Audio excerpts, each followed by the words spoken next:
Good morning. My name is Katie, and I will be your conference facilitator today. I would like to welcome everyone to the Goldman Sachs second quarter 2023 earnings conference call. This call is being recorded today, July 19th, 2023. Thank you. Ms. Hallio, you may begin your conference. Thank you. Good morning. This is Carrie Hallio, Head of Investor Relations and Chief Strategy Officer at Goldman Sachs. Welcome to our second quarter earnings conference call. Today we will reference our earnings presentation, which can be found on the Investor Relations page of our website at www.gs.com. Note information on forward-looking statements and non-GAAP measures appear on the earnings release and presentation. This audio cast is copyrighted material of the Goldman Sachs Group, Inc. and may not be duplicated, reproduced, or rebroadcast without our consent. I'm joined today by our Chairman and Chief Executive Officer, David Solomon, and our Chief Financial Officer, Dennis Coleman. Let me pass the call to David. Thank you, Carrie, and good morning, everyone. Thank you all for joining us. This quarter, we produced net revenues of $10.9 billion and generated earnings per share of $3.08, an ROE of 4%, and an ROTE of 4.4%. Our results were impacted by several items related to businesses where we're executing on a strategic transition and positioning the firm for the future. In particular, shifting our asset and wealth management business to a less capital-intensive model and the pivot to narrow our consumer ambitions. All in, these items reduced our EPS for the second quarter by $3.95 and our ROE by 5.2 percentage points. Our results were also impacted by the challenging macro environment and, in particular, headwinds facing our specific mix of businesses. Activity levels in many areas of investment banking hover near decade-long lows, and clients largely maintained a risk-off posture over the course of the quarter. CEOs around the world continue to be cautious as businesses grapple with persistent inflation, geopolitical tensions, and slower growth. But we know that corporate activity and capital formation are core to our financial system, and there are a number of structural catalysts that should lead to increased levels of activity. And we're seeing it begin to pick up in a few spots already, particularly equity capital markets and M&A dialogue. There's no question recent economic data in the U.S. indicates the Fed's efforts to fight inflation are showing progress, and we are starting to see more optimism about the forward trajectory. However the year unfolds, we stand ready to help our clients navigate the evolving backdrop while maintaining a prudent risk posture and operating the firm more efficiently. Importantly, we laid out a clear set of strategic goals at our Investor Day in February, and we are in execution mode. We have two incredibly strong client franchises, a world-class global banking and markets business, where we continue to deliver solid returns even in an environment with reduced activity levels, and a scaled asset and wealth management platform that continues to show very strong underlying trends aligned with our Investor Day goals, with growth and more recurring revenues of management and other fees and private banking and lending. These businesses are supported by a number of things. First, a long track record of serving the world's leading businesses, institutions, and individuals. Building relationships as a trusted advisor is core to what Goldman Sachs does. Next, a client-centric mindset. Over the last 5 years, we have strengthened our efforts to bring to bear the best of the firm's capabilities and holistically serve clients with our One Goldman Sachs operating ethos. Client feedback continues to be highly encouraging, and we see opportunities to make further gains. We also have a global, broad, and deep platform with capabilities that span across products, geographies, and solutions, a key differentiator of value for our clients around the world. We have exceptional people. They are differentiated and they work hard to make a difference for our clients. And lastly, this is all underpinned by a culture of collaboration and excellence. We are also pleased that our strategy to reduce the capital intensity of our business is resulting in sustained multi-year progress. Starting in October, our SCB will be reduced by 80 basis points to 5.5%, giving us greater flexibility to deploy our capital. We continue to execute on the $30 billion share repurchase program we announced in February, and we recently announced a 10% increase to our quarterly dividend. We have made it a priority to grow our dividend to a competitive rate, and since the beginning of 2019, we have more than tripled our dividend from 80 cents to $2.75 per share per quarter. Given our ongoing strategic efforts to lower the firm's capital density and reduce earnings volatility, we are well positioned to grow it further. As I said, we are laser focused on executing on our strategy. This moment in the economic cycle creates meaningful headwinds for Goldman Sachs and our business mix. At the same time, we are making tough decisions that are driving the strategic evolution of the firm. Given both these factors, it should come as no surprise that we're going through a period of lower results. I remain fully confident that we will deliver on our through-the-cycle targets of mid-teens returns and create significant value for shareholders. We'll now turn it over to Dennis to cover our financial results for the quarter in more detail. Thank you, David. Good morning. Let's start with our results on page 1 of the presentation. In the second quarter, we generated net revenues of $10.9 billion and net earnings of $1.2 billion, resulting in earnings per share of $3.08. As David mentioned, we have provided additional detail this quarter on 3 items that impacted our results. These items are a gain in connection with our sale process for the Marcus unsecured loan portfolio, as well as the business's operating results, losses from our historical principal investments within asset and wealth management, and results relating to GreenSky, including a goodwill impairment in consumer platforms.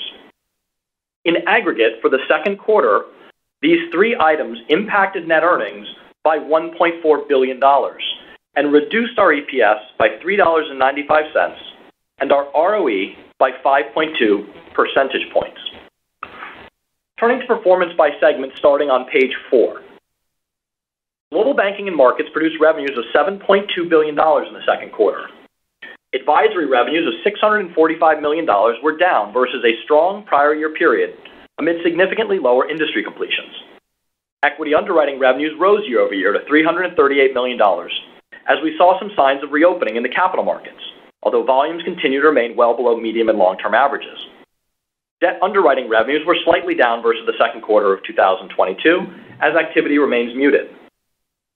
Nonetheless, our client franchise remains very strong, and we remain well-positioned to support the needs of our clients. We ranked number 1 in the league tables across announced and completed M&A, as well as equity underwriting and high-yield debt on a year-to-date basis. Additionally, our backlog rose quarter on quarter, primarily in advisory. FICC net revenues were $2.7 billion in the quarter, as clients remained in a risk-off posture relative to an active prior year quarter, particularly in commodities, rates, and currencies. FICC financing revenues were $622 million. Equities net revenues were $3 billion in the quarter, roughly flat year on year. Equities financing revenues were a record $1.4 billion, as we benefited from our ongoing strategic focus and increased balances. This was largely offset by a decline in intermediation revenues, primarily in derivatives. Our strategic priority to grow financing across both FICC and equities continues to yield results, as these activities increase the durability of our revenue base, and we continue to see attractive deployment opportunities to support further growth. Moving to asset and wealth management on page 5. Revenues of $3 billion were down 4% year over year, primarily driven by weaker results in equity and debt investments. Management and other fees increased 5% year over year to a record $2.4 billion, largely driven by higher assets under supervision. Private banking and lending revenues were also a record at $874 million. We continue to see positive momentum in this business as we benefit from higher deposit balances in NII. Results were supported by a gain of approximately $100 million related to the sale of substantially all of the remaining Marcus loans portfolio. Equity investments generated losses of $403 million. More specifically, we had roughly $305 million of net losses in our private portfolio, primarily due to markdowns on investments in office-related commercial real estate, and approximately $100 million of net losses in our public portfolio, largely driven by a loss related to a historical principal investment that we sold out of during the quarter. Importantly, we have now reduced the public portfolio to approximately $1 billion, down from more than $4.5 billion in 2021. Debt investments revenues were $197 million, with the year-over-year decline driven by weaker performance in real estate investments. This quarter, we also experienced approximately $485 million of impairments on our real estate-related CIE portfolio, which are reflected in operating expenses. In aggregate, the results from Marcus loans and the losses from our historical principal investments negatively impacted our margins for the segment by approximately 15 percentage points for the first half of the year. Now moving to page 6. Total firm-wide assets under supervision ended the quarter at a record $2.7 trillion, driven by $30 billion of market appreciation, as well as $8 billion of long-term net inflows, representing our 22nd consecutive quarter of long-term fee-based inflows. Turning now to page 7 on alternatives. Alternative assets under supervision totaled $267 billion at the end of the second quarter, driving $521 million in management and other fees for the quarter. Gross third-party fundraising was $11 billion for the quarter and $25 billion for the first half of the year. Total third-party fundraising since our 2020 Investor Day is now over $200 billion and remains very well positioned to achieve our 2024 target of $225 billion.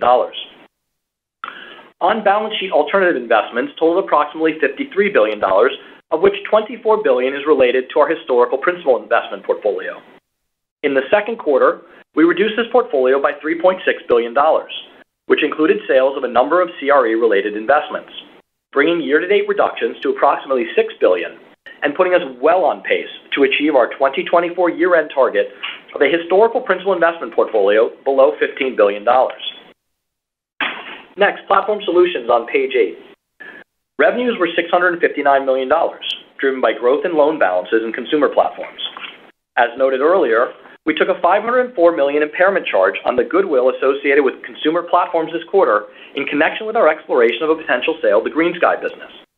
We will continue to evaluate its intangibles for impairment, and should we decide to sell the business, we will also make a determination regarding moving GreenSky to held for sale, similar to the action we took last quarter with respect to our Marcus unsecured loan portfolio.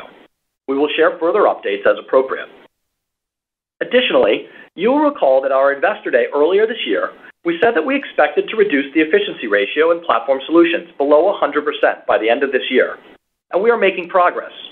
Absent the impact of the goodwill impairment in consumer platforms, the efficiency ratio for the segment year-to-date would have been better than our stated goal. On page 9, firm-wide net interest income was $1.7 billion in the second quarter. Our total loan portfolio at quarter end was $178 billion, unchanged versus the prior quarter. For the second quarter, our provision for credit losses was $615 million. Provisions in the quarter were primarily due to continued growth and higher net charge-offs in our lending portfolio within consumer platforms. Additionally, within our wholesale portfolio, impairments and a reserve build were partially offset by releases due to lower balances. Moving on to page 10. We've added a new slide this quarter, providing additional detail on our CRE exposure. Starting with the left side of the page, CRE loans represent a relatively small percentage of our overall lending book, roughly 15%, and we are well diversified by property type with only 1% in the office category. Moving to the right side of the page, you can see additional detail on our CRE-related on-balance sheet alternative investments. We conducted a comprehensive asset-by-asset review of this portfolio this quarter, and we have incorporated the feedback from our sell-down process.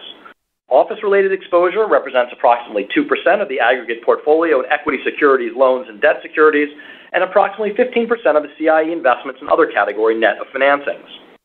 Overall, the CRE investments are diversified across geographies and positions, with no single position representing more than 1% of the total on-balance sheet alternative investments. Furthermore, 50% of these investments are historical principal investments that we intend to exit over the medium term. We continue to remain highly focused on the overall risk management of this portfolio.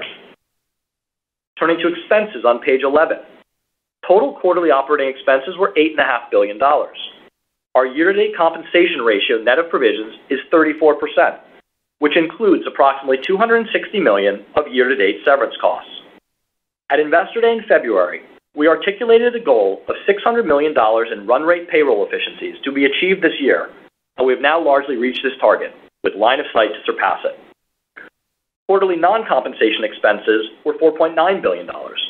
The increase in our non-compensation expense was entirely driven by the CIE and goodwill impairments I discussed previously. Absent these items, non-comp expense is down for the second consecutive quarter, even in the face of inflationary headwinds. Our effective tax rate for the first half of 2023 was 22.3%, largely as a result of an increase in taxes on non-U.S. earnings. For the full year, we expect a tax rate of roughly 22%. Next, capital on slide 12. Our Common Equity Tier 1 ratio was 14.9% at the end of the second quarter under the standardized approach, which is 190 basis points over our new 13% requirement that will become applicable in October. As David mentioned, we are pleased with the results of the recent stress test and remain confident that our strategy to reduce the capital density of our business will continue to help improve our SCB over time. The 80 basis point reduction in our SCB will allow us to continue to remain nimble in dynamically deploying capital to support our client franchise. In the quarter, we returned $1.6 billion to shareholders, including common stock repurchases of $750 million and common stock dividends of $864 million. Our board has also approved a 10% increase in our dividend to $2.75 per share beginning in the third quarter. This increase will enable us to pay our shareholders a sustainable growing dividend and maintain a competitive yield, complemented by our previously announced $30 billion share repurchase program, where we intend to step up the level of buybacks going forward. In conclusion, our second quarter results reflect a challenging backdrop, as well as our ongoing execution of several strategic actions. These initiatives will help transition our business and improve our overall return profile. We remain confident in our ability to deliver for shareholders while continuing to support our clients and remain optimistic about the future opportunity set for Goldman Sachs. With that, we'll now open up the line for questions. Thank you. Ladies and gentlemen, we will now take a moment to compile the Q&A roster. If you would like to ask a question during this time, simply press star, then the number 1 on your telephone keypad. If you would like to withdraw your question, press star, then 2 on your telephone keypad. If you're asking a question and you are on a hands-free unit or speakerphone, we would like to ask that you use the handset when asking your question. Please limit yourself to 1 question and 1 follow-up question. We'll go first to Glenn Schorr with Evercore. Hi, thank you. So I want to talk about how we build towards the medium-term ROE target. So obviously this quarter was depressed by the write-downs. Let's start with a 9-ish starting point. We know capital markets activity will be better in normal times. So I know we're a lot closer than it looks right now. If you look at page 7, where you spelled out the $3.6 billion of historical principal investments that declined in the quarter, or if you want to do it year to date, either way. My question related to that reducing capital intensity is, in a good way, it didn't look like there was a big gain or loss related to those exits. A, is that right? And B, how much capital or RWA did you free up? Because I'm just trying to build towards that ultimate goal. Thanks. So, Glenn, thank you for the question. And I think in terms of our journey towards our through-the-cycle returns, there are a number of things that we will need to do in terms of achieving the top-line targets that we laid out at Investor Day, as well as continuing to drive ongoing capital efficiency. The capital efficiency has been a project that we've been working on for a number of years. We've had particular increases in those reductions over both the first and second quarter, as you note, about HPI down $6 billion. And if we ultimately reach our target, we expect the total AE reduction to be approximately $9 billion. And yeah, Glenn, I want to add 2 things just in looking at that, because Dennis was focused on, the AE and the continued journey.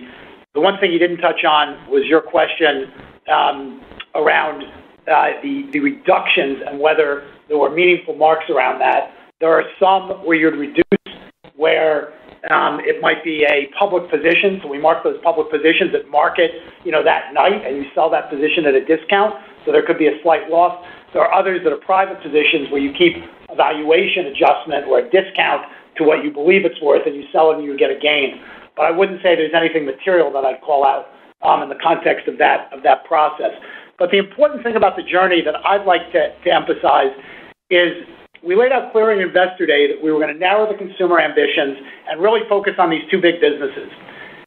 Clearly, at this point in time, given the lack of investment banking activity, our investment banking business is performing at a lower level of return and a lower level of activity than we've seen in nearly a decade.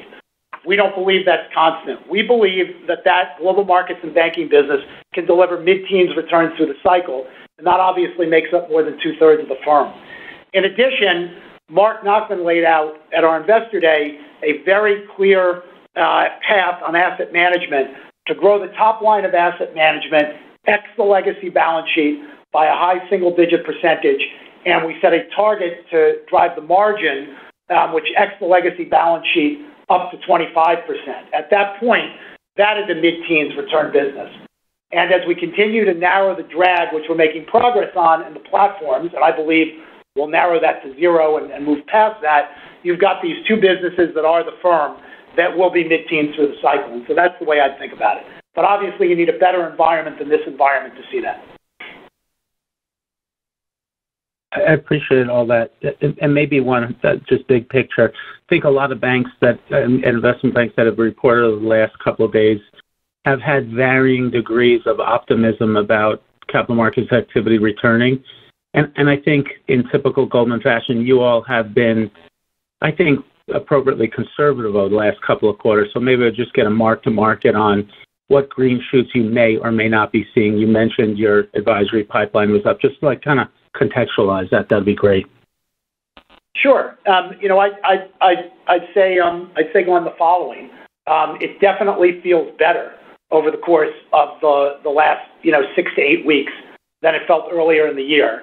I've talked in the past on this call and other times when I've talked to many of you about the fact that when you have a big reset, it takes 5 or 6 quarters to get that reset. It's not surprising that we're kind of at 6 quarters now, and you're starting to see more activity. So there's definitely going to pick up in equity capital markets activity.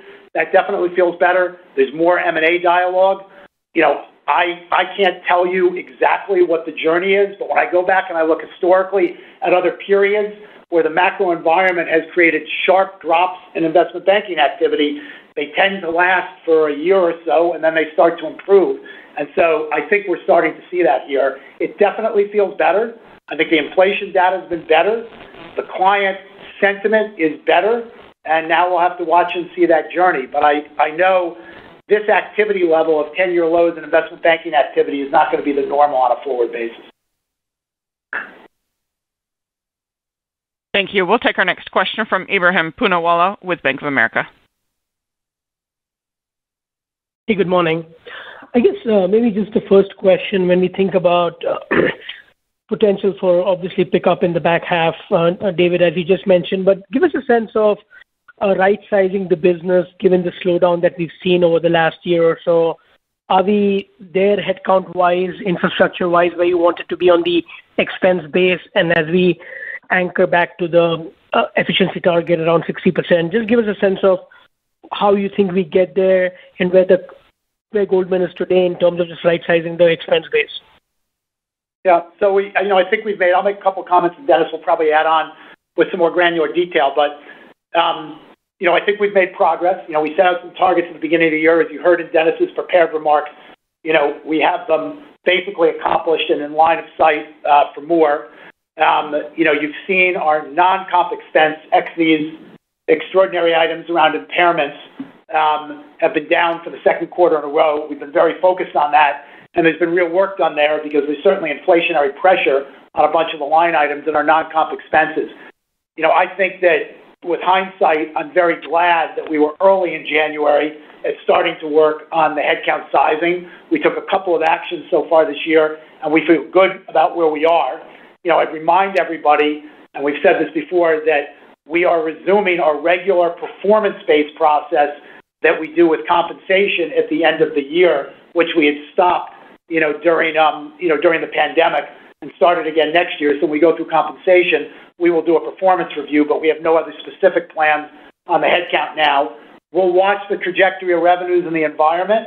As we go forward, we'll always make adjustments if something changes. But as we just said, we think we're operating at extraordinarily low activities of investment banking. We're not going to erode that franchise. That is a key franchise of the firm. So this is a moment that we probably have to support that a little bit more as things recover. We obviously are focused on a bunch of efficiency uplift in processes and operations. We have a big project going on to make some investments that can create more automation and technology, and we feel good about that. So we think that over time, that's not a 2023 or early 24 thing, but we think over time, that's something else that will benefit the trajectory. Dennis, do you have some specifics to add? I mean, just to add for you. So end of the second quarter, we ended, headcount was 44,600. It's down about 2% on the quarter, about 8% year to date. I think the more comparable metric is probably the year-over-year metric of down 5%, because we'll have new joiners in the third quarter. But as David said, we're happy about taking the action early in the year, positioning the firm appropriately, and also pleased that we've been able to reach towards our targets of $600 million in run rate payroll efficiencies. Got it. And just maybe a quick follow-up. I think if I heard you correctly, you mentioned goal to maybe step up a pace of buybacks in the back half. Just if you could maybe put some numbers around that, what level of buybacks we should expect, and how big a deal is the Fed Basel NPR? From what we're hearing, it may take 6-12 months before we know what the final rules, when they incorporate industry feedback, look like. So how big of an unknown that is in terms of your capital deployment plans? Sure. So you have pieces of the answer to the question for my answer. So what we would say, obviously, very pleased with the CCAR results. We have 190 basis points of cushion. We intend to deploy some of that excess capital into the client franchise to continue to grow our activities there. We announced our increase in dividend. We remain very committed to sustainably growing our dividend, and we're going to increase our level of buybacks. We are mindful of Basel III revisions, but we also recognize that we'll get a rule. There'll be a comment period for the rule. There'll be a period in which that's implemented. Some suggestions in the beginning of 2026. That implementation may even have a phase-in period. So as we think about the way in which we manage capital, we think we should be optimizing for our client franchise and for our shareholders. We obviously will make sure we're in a position to adopt any new guidance and to do so on time and early. But in the intervening period, we're going to continue to manage our capital to grow the firm and to deliver returns of capital to shareholders. And we thought we would indicate that intention is to step it up from where we are. Thank you. We'll take our next question from Steven Chubak with Wolfe Research. Hey, good morning. Good morning. So, David, there's been a fair amount of press speculation covering how the consumer business specifically, even some recently suggesting you might look to sell some additional receivables tied to partnership with Apple and GM. I know press speculation might not be representative of what's actually being discussed, so it might be helpful just to hear about your strategic priorities for the consumer business, maybe how your vision has evolved in recent months, just given some of the challenges facing that business, and maybe not aligning with your core competencies. Yeah. So thanks for the question, and I'd frame it this way: as I think we made difficult but appropriate decision over a year ago, working with our board to narrow our consumer ambitions, and kind of rolled out in the fall the direction of travel, and have been executing on that. And that included, the wind down and the execution of the sale of the Marcus loan portfolio, which has now been completed, and obviously exploring options for Green Sky, which we've been transparent on or in the process of. We've also said very clearly that our credit card partnerships are long-term partnerships. We don't have unilateral rights with them. They definitely can operate better. We've been working hard to improve the operation of them, which will reduce the drag, and we're making good progress on that. And we're working with Apple and also with GM to do that. And so there's significant focus on reducing that drag. And the drag of those credit card partnerships has gotten smaller, and it will continue to be reduced as we move forward into 2024. We continue to have a very strong deposit platform. We launched a Apple Savings platform, which also was a successful launch that grew our deposit base, and so we'll continue to grow deposits, and that's the course that we're on at the moment. No, it's great color. So thanks for all that, David. Maybe just for my follow-up on equity financing specifically, the contribution in the first half actually implies an incremental $1 billion in fees year on year. You've definitely been highlighting the commitment to grow the financing piece, and just wanted to better understand, one, the durability of the gains that you saw in the first half, and as we look out over the next few years, how significant of a contribution to the trading business do you expect from the financing component, both across equities as well as FICC?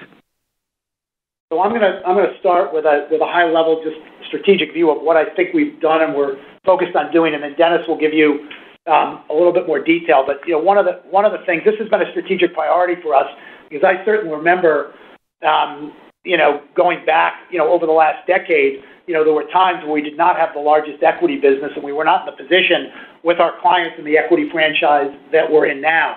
And there were some reasons based on strategic decisions that we made, at the time. But we've been very focused over the last decade in improving that position, and have made good progress. And growing the financing franchise and also expanding the base of clients that we worked with there has made a real difference. And so, I look at the equities performance this quarter and feel very good about it, very good about what the team's accomplished, and very good about the feedback we get from clients.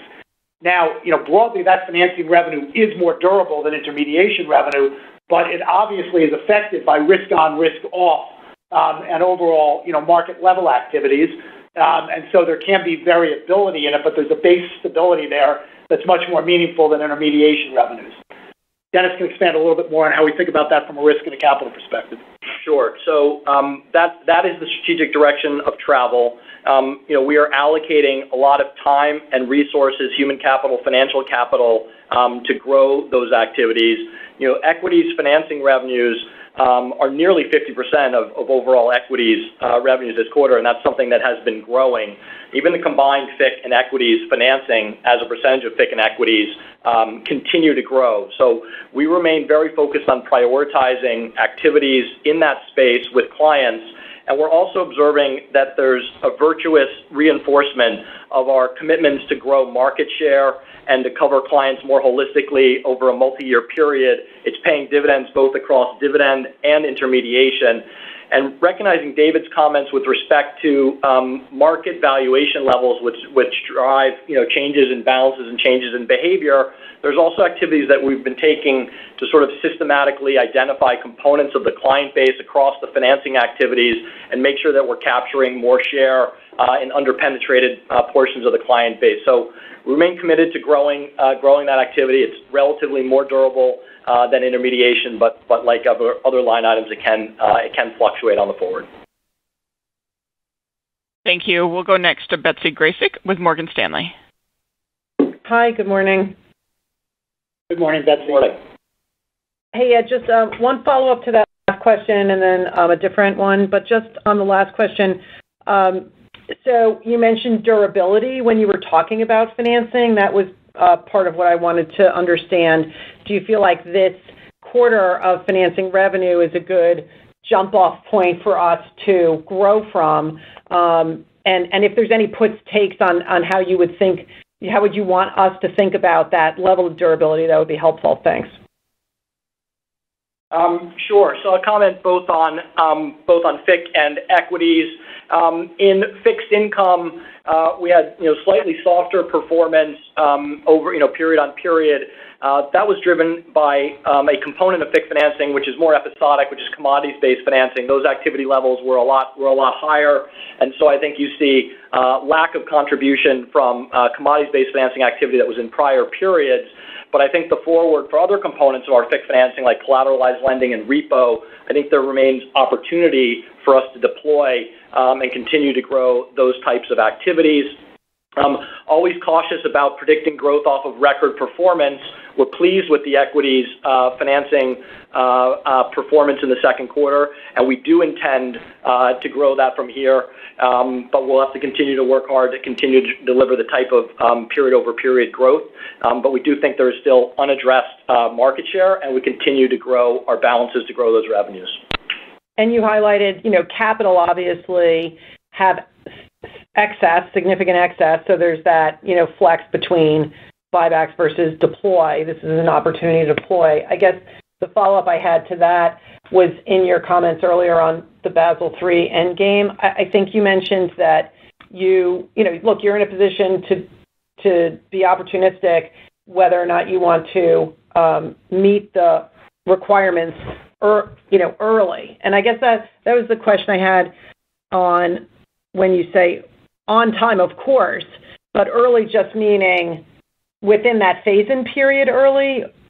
And again, I kind of asked the question with the context of you've got this opportunity in financing. So how should I think through meeting it early versus leaning into financing versus other options you might have? Thanks. Yeah, Betsy. So look, I appreciate that. I think there's a lot that's unknown about the direction of travel on this.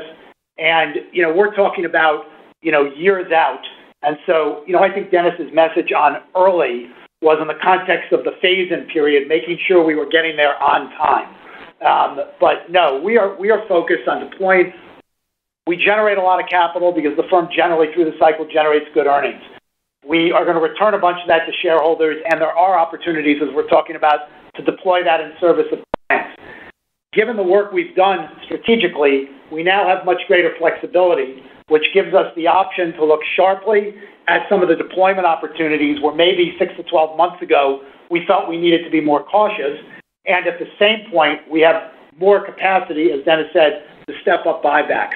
You should view that we're very, very focused on delivering, capital to serve clients and to shareholders, and we'll be very thoughtful about the adjustment phase-in of whatever comes, when we understand it. But I just say, there's a lot of uncertainty. It's a ways out. There's going to be comment periods. And so, there's nothing going to be premature about what we do. Thank you. We'll go next to Mike Mayo with Wells Fargo. Hi. Look, I think you described here the right sizing with investments, equity, debt, CIE, with consumer, and with headcount. I guess the specific question is, what were any severance charges in the quarter, and where are you on the right sizing of headcount? And the big picture question for David is simply, is this as bad as it gets? Do you feel comfortable that you captured everything with, from any severance to Marsh's to Green Sky to CIEs, with debt investments, equity investments, and that you were conservative enough? We're going to keep seeing 9% ROEs, or does this accelerate your journey to that 15% midterm ROE? Thanks. Okay, Mike, it's Dennis. I'll start, and then I'll turn it over to David. So we called out our severance expense year to date, which is $260 million. The vast majority of that was in the first quarter in connection with much larger levels of headcount reductions then. The reason that we're making an effort to call it out, you will also notice that our comp ratio net of provision is at 34%. We're just making an effort to provide transparency in terms of what components of our compensation expense accruals are designed for severance. And we think that's important because with the balance, we're going to be focused on our pay for performance ethos, as well as balancing returns for shareholders, but making sure that we have the capacity this year to protect our talent, protect the franchise, make sure we're positioned to capture the upside. So the severance disclosures are just designed to help understand, the financial impact of the actions we've taken. David will give you more color, but we've largely done what we set out to do. We're on target for the payroll efficiencies, and that'll help you understand, what the severance picture is relative to the overall accrued level of compensation and expense. And Mike, to your bigger question, this was a meaningful quarter in putting some things that we strategically decided to do behind us. With respect to the balance sheet, I think one of the things that's very important to call out, this is an environment at the moment that's been hard on that legacy balance sheet. We are reducing the legacy balance sheet, but we could just as well next quarter, if the environment improves, have positive revenues from that legacy balance sheet too. But if the environment got worse, we still have balance sheet to reduce. So I've been around the firm a long time. This was obviously a tough quarter, but we also had one-off items that we've put in. We're going to continue to give you transparency on the legacy balance sheet, and we're going to continue to move forward. I think the environment feels better. If the environment feels better and the environment turns out to be better, you'll see better performance. But I feel very, very good about the strategic decisions that we're making, the execution that we're working on, the progress we're making in asset and wealth management, and we as a leadership team see a clear path to improvement in a better operating environment. And can you remind us, so you're taking this pain, the charges, and you're looking to get to mid-teens ROE in the medium term. How do you define medium term, and what should we be looking at along the way? Because, to the extent that this accelerates this transition, it'd be nice to see some metrics externally for that progress. Well, we're going to make progress, Mike, over the next couple of years, the next 2 to 3 years. We're going to make meaningful progress. But, I just highlight, when you go back to our core business, banking and markets, where we are a leader, and I think given the mix of that business, it's performing well in what's not a perfect environment for that business. If that business, we really believe, will deliver mid-teens through the cycle. The investment banking returns right now are at a very, very significant low, but we do have a 14% ROE to date in global banking and markets. So an improved environment, should help us. The asset management journey is going to take, and we were very clear about this in February, it's going to take 2 to 3 more years for us to continue to make progress on the journey with respect to the continued reduction of the balance sheet and the revenue growth and the margin uplift. And we're working on it. We see a clear line of sight, and we're going to make progress. Thank you. We'll go next to Brennan Hawken with UBS. Good morning. Thanks for taking my questions. You spoke earlier to green shoots that you're seeing in the banking side. Given how important sponsors are to your banking franchise, curious to drill down and specifically understand what you're seeing with that cohort and whether or not we need to see the levered loan market recover before they can come back in full force. Thanks. Yeah, so thanks for that question, Brennan. It's a good question. It's an important thing. I'm glad you're asking us to highlight it because I think about it this way, and it's very, very important. When you look at our M&A business, a significant contributor to our M&A business is M&A for sponsors, and that's come to a halt. It's come to a halt. There are 2 aspects of it. There's buy sides and there's sell sides. The buy sides obviously also give us financing and other capital markets activity. The sell side sometimes gives staple and financing, opportunity too, but that stuff's kind of come to a halt. Here's one thing I know about financial sponsors. Number one, they own a bunch of assets. They're all for sale and they all will be sold. This environment has slowed down the pace of sale. In a better environment, that will accelerate. And, I think we're going to see that accelerate as we look forward from here. This has been a particularly slow environment for that. Secondly, they have enormous dry powder. Okay, and they can't make money unless they deploy. And so as soon as you get to a place that values reset and financing costs are understood, you start to see people deploy. We're starting to see some of that. You saw this quarter, obviously, a very, very big transaction around FIS. And so you're going, I think, to see more as we move forward. So this is a very, very important part of the investment banking ecosystem that kind of came to a shutdown given the volatility of change in the environment. And I'm not smart enough to tell you, this quarter, next quarter, but it will meaningfully improve, and it's an important component to investment banking activity. And it's one of the reasons why investment banking activity is running at kind of from an activity level, kind of 10-year lows. The other part of your question, Brendan, speaks to, availability and health of financing markets. I think we certainly have underwriting appetite to facilitate these transactions, and we believe we can distribute risk into the market. There's also a number of principling buckets, both with our clients and within our own funds, that are capable of deploying financing to support transaction activity in this environment. That could also be an attractive source of activity for the firm. Great. Thanks for all that color. I appreciate it. And then for my second, you started the process of selling Green Sky. We saw the goodwill impairment. What's been the reception to that asset, and has that impacted your expectation for how quickly you could finalize that sale? Thanks. So, Brendan, in terms of the process, we're obviously in the middle of the process. We have feedback. I think, extra color just to share with you in terms of how you think about, potential on the forward. It's a business we bought for $1.7 billion. We integrated into Goldman Sachs. We're seeing it perform well. It's a good business. We had made the decision to explore alternatives because it's not the right fit necessarily for Goldman Sachs. We've written down the goodwill in the consumer platform segment. There's no more goodwill to be written down. That business at this point has remaining unamortized intangibles of approximately $625 million that we consider for impairment on a quarterly basis, and we'll do so on the future.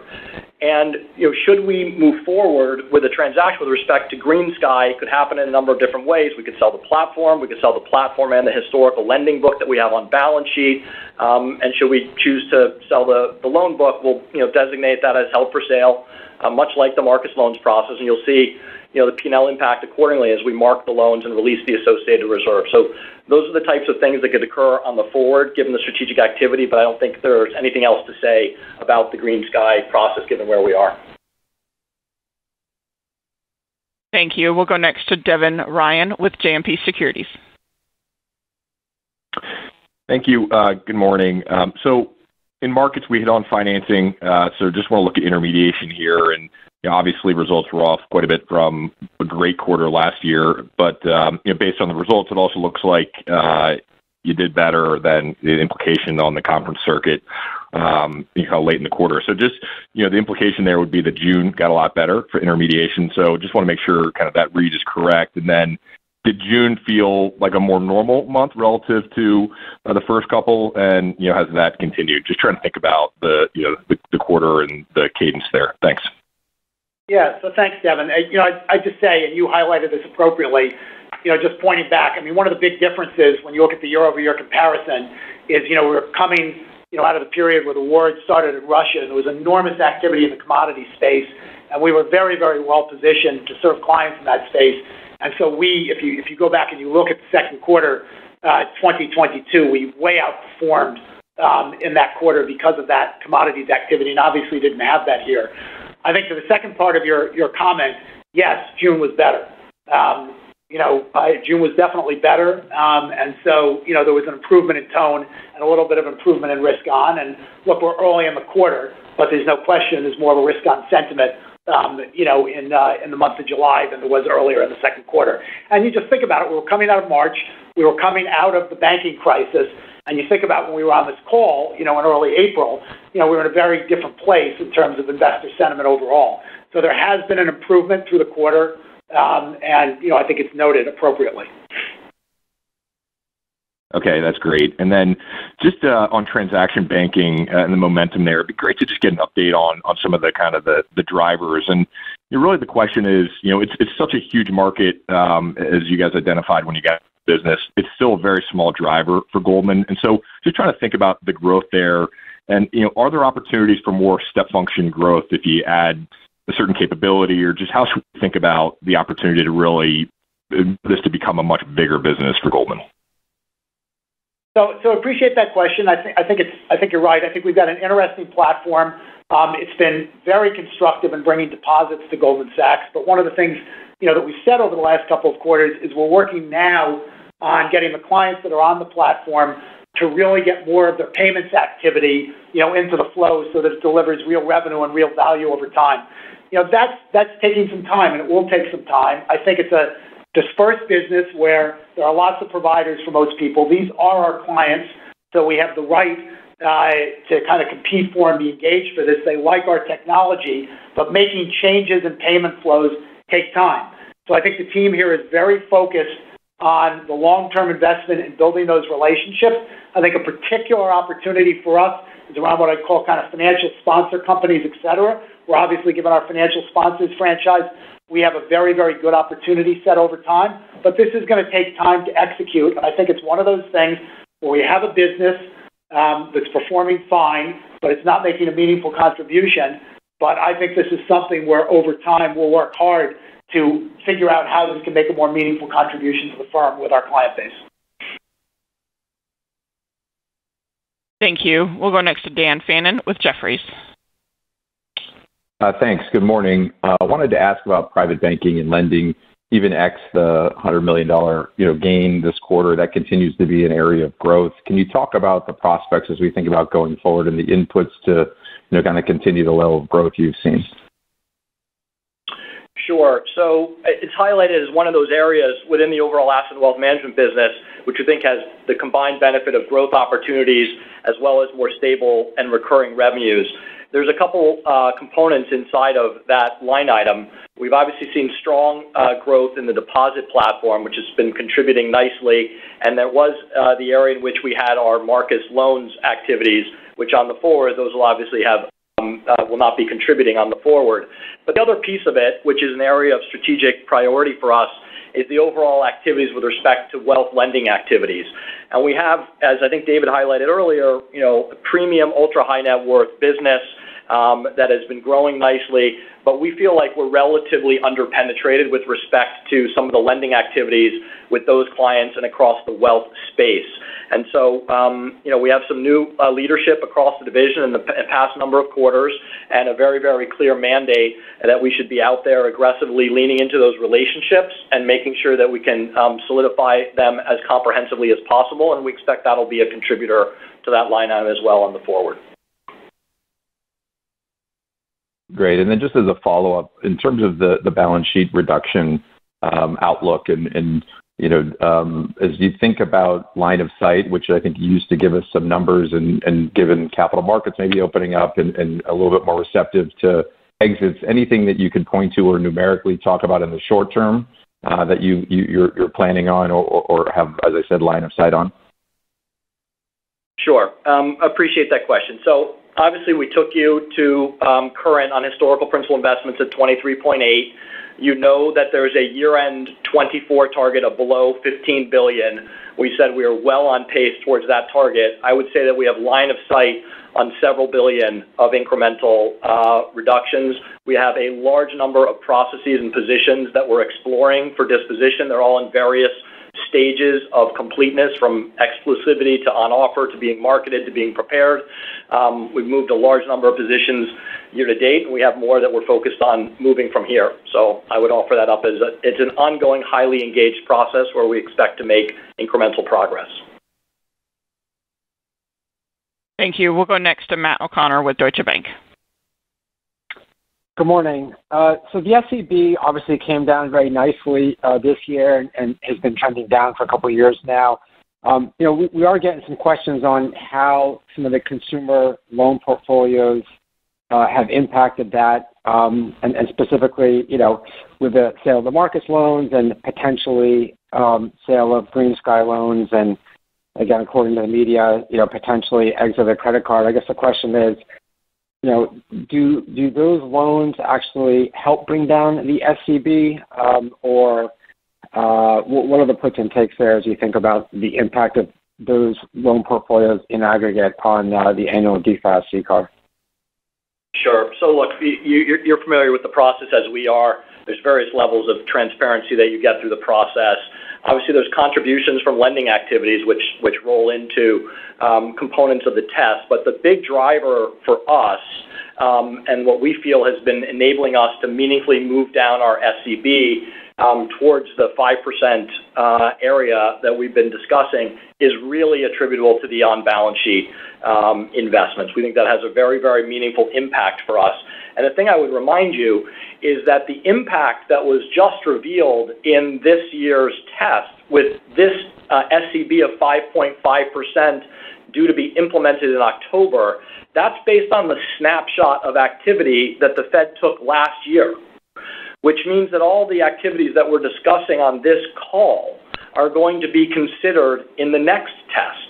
And assuming that the test is similar next year to the test this year, which I don't know, but if it is, we will continue to see benefit from our reduction of these on-balance sheet investments. So the reason why we remain so focused on setting those targets and providing so much transparency about our trajectory and our path is that we really believe that that's a very, very meaningful way to understand our trajectory in terms of minimum capital ratios until obviously any new news on that front. Okay, so focus much more on the legacy on balance sheet positions versus the consumer lending portfolios. All right, that's helpful. Thank you. Yep. We'll take our next question from Gerard Cassidy with RBC. Good morning, David. Good morning, Dennis. Good morning. David, in your opening comments, you were talking about you guys are still very focused on reaching a mid-teens ROE through the cycle. We all know the business has been depressed, as you pointed out in your comments. Can you share with us, if you go, we have, the public has access to the Dealogic data. Your data is probably better than that. But if you look at the Dealogic data for 21 and 22, obviously the global investment banking revenues were unusually strong. What would you think is a normal level for global investment banking revenues that you need to get to that mid-teens ROE that you're targeting? So again, I'd highlight that global banking and markets, even in this environment, has a close to 14% ROE for the first 6 months of the year in what's not a great environment for investment banking. We don't disclose the separate ROE for investment banking, but I just highlight to you it's running way, way below what it's run on average, over the course of the last 5 or the last 10 years. We do not have to go back to 2021 kind of levels in order to see a material uplift in that investment banking ROE, which would bolster the overall through-the-cycle uplift of our global banking and markets franchise. I'm sure in my lifetime, maybe not my career, I'll see another year like 2021, but 2021 falls into that category of years that come along once in a decade. I wouldn't call that normal either, but I would say that this is not normal and normal lies somewhere in between. Or average, I hate the word normal, average lies somewhere in between. The only thing I would add, which I'm sure is intuitive to you too, Gerard, some of the activities that are not contributing as substantially right now are very capital efficient activities. And so looking at Dealogic levels of activity or revenues are one metric, but some of them are very, very beneficial to our overall results. And they also have the capacity to catalyze other activities as a consequence. So in environments of more active levels of investment banking, we see some positive impact across the rest of the firm that's not necessarily captured simply from the delta explained in that investment banking line. Yeah, one other thing, Gerard, I just add, if you go back, it's an interesting thing to do. If you go back and you look at investment banking revenues from people who report them over the last 20 plus years, go back to 2000 and look at investment banking revenues. There's a change in the environment, and investment banking revenues have dropped meaningfully because of that. You can go back and you can see that at other times over the last 20 to 25 years. You can see that from 2001 to 2002. You can see that from 2007 to 2008. You can see that in 2010 to 2011. And obviously, you're seeing it from 2021 to 2022 and 23. What's interesting is to go look at what happens when you come out of the cycle and kind of look at the growth and the upshoot. Because market cap grows, there's growth in the economy, et cetera. I don't think it's going to be different this time. I think this is a cycle. We haven't seen a cycle in a while, and the other side of the cycle will continue to look attractive. The services of advising, the need for mergers and consolidation, even though there can be headwinds and friction, the need for capital markets activity, IPOs, equity financing, debt financing, that's a fundamental part of our economy. It's not going away. It's been depressed for the last 4 to 6 quarters. Very helpful. Thank you. And then, Dennis, a technical question for you on GreenSky. You mentioned that you still have intangibles, and you are going to think, or you still have a determination to make whether GreenSky should move into held for sale. 2-part question: what will trigger that to move it into held for sale? And then, should you do that, and if there's an intangible impairment, do you have to take that impairment at that time when you move it into held for sale, or you can wait for a later date?